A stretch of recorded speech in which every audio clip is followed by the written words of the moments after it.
Hello everyone, मैं गौरव कुमार आप सभी का आपके अपने चैनल सिविल इंजीनियरिंग डोज पे स्वागत करता हूं। जैसा कि आप सभी को पता है कि मैं गवर्नमेंट एग्जाम्स के लिए आप लोग को गाइड कर रहा हूं। जिस तरह मैंने एसएससी जेई 2018 में सीपीडब्ल्यूडी में सिलेक्शन लिया और आरआरबी जेई में सिलेक्शन लिया, उसी तरह आप लोग भी सिलेक्शन ले सकें। उसी कड़ी में मैंने कुछ दिन पहले जो है अपना मेंस कॉपी जो है वो वीडियो के थ्रू आप लोग को बताया था। आप लोग के अच्छे फीडबैक मिले, आप लोग को काफ़ी हेल्प मिल रहा है उससे। लेकिन एसएससी जेई मेंस के लिए और सी बहुत सारी बातें हैं जो कन्वेंशनल हम लोग लिखते हैं, वो मैं बताना चाहता हूं कि आप लोग को शेयर करूं वो सारी चीज़ें कि अलग अलग वैरायटी ऑफ जो कैंडिडेट्स एग्जाम देते हैं उनको क्या सारी दिक्कतें आती है, उन्होंने अपना जो है फीडबैक जो शेयर किया है वो बताऊंगा। तो सबसे पहला चीज़ जो है, जब हम लोग एसएससी जेई मेंस का पेपर लिखते हैं उस टाइम में किन बातों का हम लोग को ध्यान रखना चाहिए। प्रिपरेशन तो हम लोग साथ में कर रहे हैं, मैंने इस पे भी बहुत सारी स्ट्रैटेजी वीडियो बना के रखी है कि किन सब्जेक्ट्स को किस तरह से प्रिपेयर करना चाहिए, क्या हम लोग की स्ट्रैटेजी होनी चाहिए सब्जेक्ट वाइज, और कौन सा एसएससी प्रीवियस ईयर क्वेश्चन करना चाहिए, कौन सा जो है आईएएस को प्रीवियस ईयर क्वेश्चन करना चाहिए, ये सारी बातें। लेकिन ये सारा प्रिपरेशन करने के बावजूद हम लोग को बहुत सारा चीज ध्यान रखना पड़ता है कि जिससे कोई चूक ना हो पाए, जिससे मेरा मार्क्स जो है वो डिडक्ट ना हो जाए, हम अगर उस चीजों को फॉलो नहीं कर रहे हैं या अगर हम वो मिस्टेक्स कर रहे हैं। तो सबसे पहला बात क्या है कि जो कॉपी का डिटेल्स है वो तो हम लोग को अच्छे से फिल करना है। दूसरी बात क्या है कि जो कॉपी हम लोग का चेक हो रहा है, हम लोग अलग अलग रीजन्स में एग्जाम लिखते हैं, उसका अलग अलग सेंटर होता है, तो वो कॉपी जो है वो अलग अलग इन्विजिलेटर के पास जाता है। इन्विजिलेटर जो होते हैं हम लोग जो कॉपी हम लोग का चेक करते हैं वो आईआईटी के प्रोफेसर होते हैं, अच्छे अच्छे इंस्टीट्यूट के प्रोफेसर होते हैं। तो अलग अलग प्रोफेसर जो है उनका जो है चेक करने का और तरीका जो है वो अलग अलग होता है। तो वो अपने परसेप्शन से जो उनका बेसिक्स कहता है उस तरीके से पेपर को चेक करते हैं। तो हो सकता है कि जो अलग अलग पर्सन है उसका मेंटेलिटी अलग हो और वो मार्किंग जो है वो अलग अलग तरीके से करे। जैसा कि मैं एग्जांपल देता हूं कि कोई न्यूमेरिकल क्वेश्चन है, मैंने बहुत सारे कॉपी देखे हैं, जैसे कि कोई न्यूमेरिकल एग्जाम्पल है जो मेरे फ्रेंड सीपीडब्ल्यूडी के सेलेक्टेड कैंडिडेट्स हैं, वो 20 मार्क्स का क्वेश्चन है, लेकिन उसमें वो पूरा फुल्ली सॉल्व है, सही है आंसर सारा चीज, लेकिन उसको 15 मार्क्स मिला है उसमें।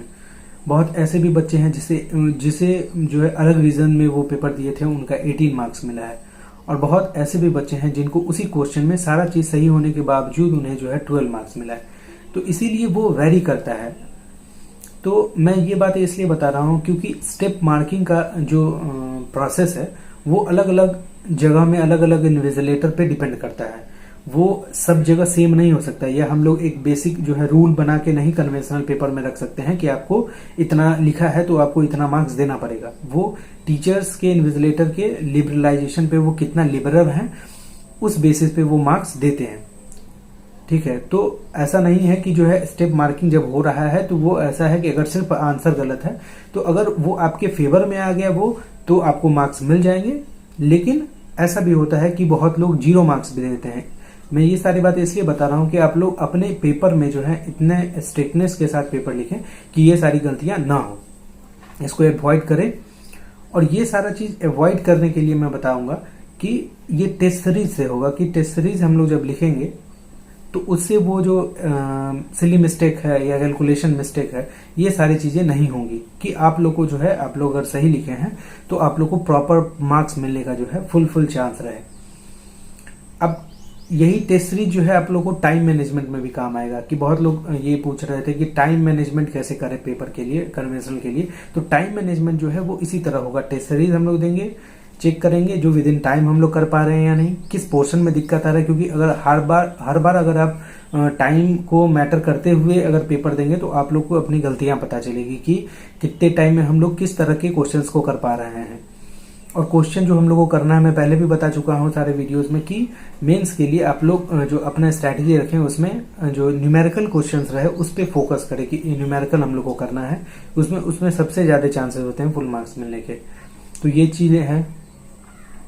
अब बहुत लोग रूटीन के बारे में पूछे कि रूटीन क्या रखना चाहिए, जैसे प्री हो गया, प्री ऑब्जेक्टिव आता है लेकिन सब्जेक्टिव कन्वेंशनल है हमारा मेंस लिखना, तो रूटीन कैसा होना चाहिए।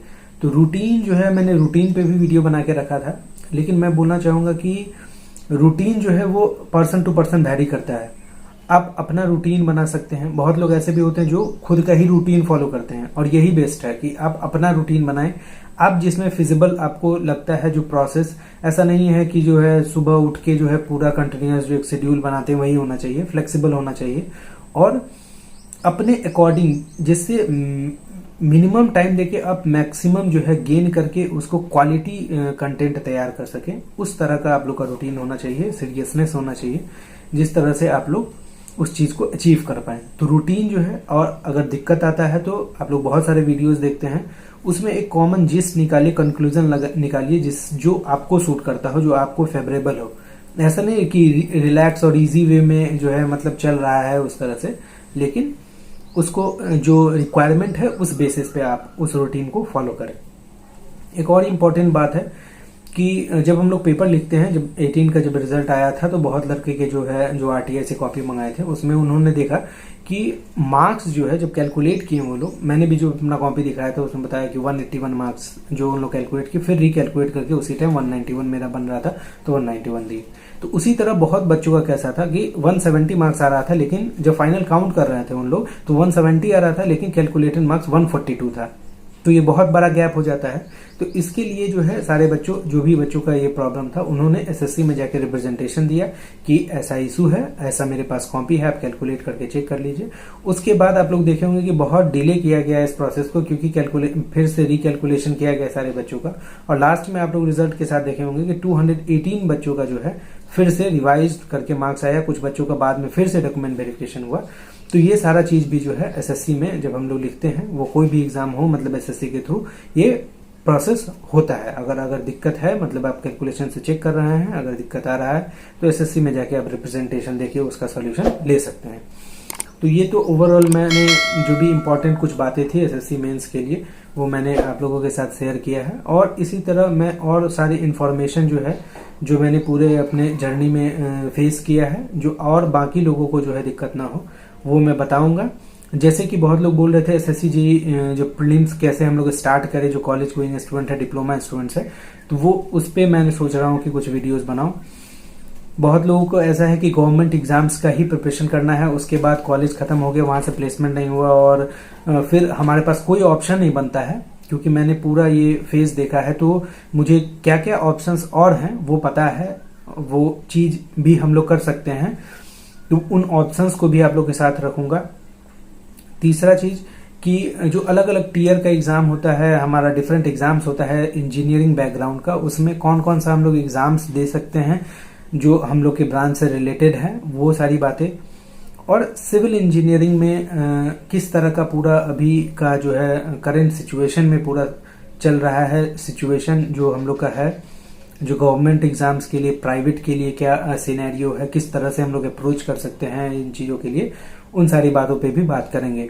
तो लेटेस्ट वीडियो में ये सारी चीजें रहेंगी, और जो साथ ही साथ जो प्रिपरेशन स्ट्रैटेजी, जो डाउट है आप लोग के, वो सारे भी क्लियर होते रहेंगे। तो इसी तरह का इन्फॉर्मेशन के लिए जो है आप लोग चैनल को सब्सक्राइब कर लीजिए, लाइक कीजिए, दोस्तों तो शेयर कीजिए, कि सभी को ये मतलब इन्फॉर्मेशन पता चल सके कि और क्या सब हमारे पास ऑप्शंस हैं जिसको हम लोग कर सकते हैं। Okay, thank you, best of luck.